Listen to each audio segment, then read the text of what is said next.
What is main problem? We try to, because the most of the money collected by the committee is more transparent to everyone, but people don't. People have no much information how much was collected, what collected. But the more to make it more fair, 4 people have a compulsory signatures to take out a single rupees from the bank. Yeah. That's very important. And this you explain in your web. Yeah, and that's why one itself is me, and one Supa, one Tempa, and one Finjo. Because Tempa is chairman, Finjo is secretary, Finjo is treasurer, and Supa is vice chairman, and I'm secretary.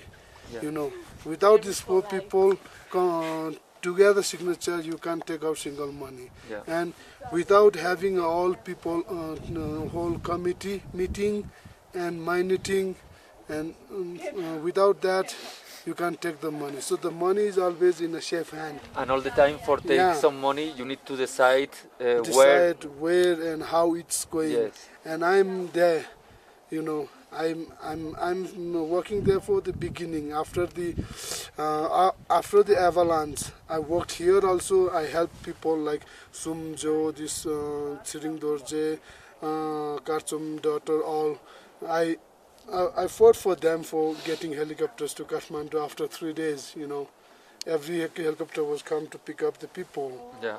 I fought with the helicopters. I take out all the good people from out of the helicopters, and I put all the injured people in and let them fly out. You know. So until now, I worked, and until now, there is no any misuse of the money. All the money goes into a right directions. Mm-hmm. And sometimes we have to send people to Dunche for sending materials up and down. Yeah. This man, the committee member, will go to Dunche. He go there and nobody will give him free, you know. So we have to pay for his fooding, lodging, and staying there for. And there are some other things like load, unload. You know, there are lots of unseen things works. Yeah. And we have to pay. Without paying, nobody can work. You know. Yes. Yeah, we understand. I work for all 10 months free. But all these other people, they can't work. So there are some of the things which sometimes you see, like if you buy a plywood in Kathmandu, you say I will buy 1,000 plywood, and you buy and you live in Kathmandu. There's many jobs. You need to take the plywood, put it in truck, go to truck, take it out, and you have to find the storing place. For storing, you have to pay the money. You know, you have to put it on the helicopter ton by ton. For putting that also, you have to pay money. Mm-hmm. You know, there are many things, and people coming here, taking out. You have sometimes people are very busy and there is nobody to take out, and one person taking out means it's very hard job. Yeah. So you have to sometimes you have hired some workers, you know. So there are many unseen things which we have paid. And if someone have doubts and asks you about where the money goes, you can show all the. Yeah, we have all the records, everything, all where we went, and you see. For the small community like Langtang, to collect such an amount of money is a big thing. Yes. If there is no committee, it's incredible because nobody can get nothing. Only one who have a good link, they get something, but one who don't have links get nothing. But who don't have a sponsor, who don't have. This is what we did. We give all the people equal opportunity, you know. So everybody get equal opportunity. Now people still have a material. If they want to build, just they get the stone and all, it's easy for them to build. Yeah. And now they need the cement, no? Cement, that's all. We're giving cement soon. There are 60 sacks of cement per family, and which is enough. But is in Dumche or here? It's in the Shabrabense, coming slowly because it can't become just like at once. We have no porters. You say 60 bucks? Yeah, $60. Okay. And because for do the demo house down, the very small, they needed about 100, no? Yeah.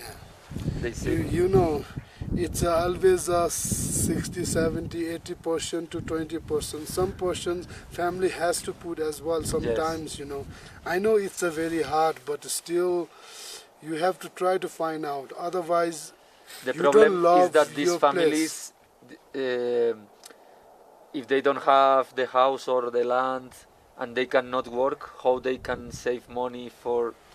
It's a not like this. It's a not like this. You see, the survived families, at least they wear some gold in their year. They have something saving, you know. And I'm not talking about all. No. There are few families who can't do. For that, we try to do something extra. We give them extra money. We give them 5% for all buried people. You know, we give extra to all the people who really need them. And other general, they get 3 times more money than the other people. General, 1 time they get. And for the family who lost their family members, they get extra money on. They get money from government for dying. They get money from committee for those, you know. And then orphanage, they get extra money for all the families. One who couldn't find anything, buried all, who have lost lots of their wealth, buried under, we give them something extra. Everybody get extra. And this is very good to the people know. To the people. If they understand, it's really good, because just now collecting money is not the biggest thing. Fighting with the government, that's another challenge. And fighting with other organizations who are raising a fund for Langtang and because not getting back.